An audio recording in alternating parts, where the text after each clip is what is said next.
ஹரி ஓம் மித்ராணி. Welcome to simple Sanskrit with Subha. தினம் தினம் புதிய சமஸ்கிருத வார்த்தைகளை தெரிஞ்சுக்க விரும்புகிறவங்க என்னுடைய இன்ஸ்டாகிராம் பேஜை ஃபாலோ பண்ணுங்க, இல்லைன்னா யூடியூப் சேனலை சப்ஸ்கிரைப் பண்ணுங்க. இன்னைக்கு நாம் ஒரு சின்ன கான்வர்சேஷன் சமஸ்கிருதத்தில் எப்படி பண்ணுறதுன்னு பார்க்க போகிறோம்.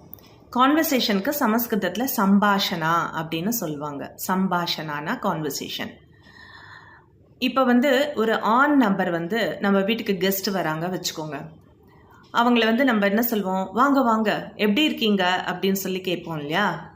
இதை சமஸ்கிருதத்தில் எப்படி கேட்கணும் அப்படின்னா ஸ்வாகதம். ஸ்வாகதம்னா வெல்கம்னு அர்த்தம். ஸ்வாகதம் கதம் அஸ்தி பவான் அப்படின்னு கேட்கணும். கதம் அஸ்தி பவான் அப்படின்னா நீங்கள் எப்படி இருக்கீங்க அப்படின்னு ஒரு ஆண் நபரை பார்த்து கேட்குறது.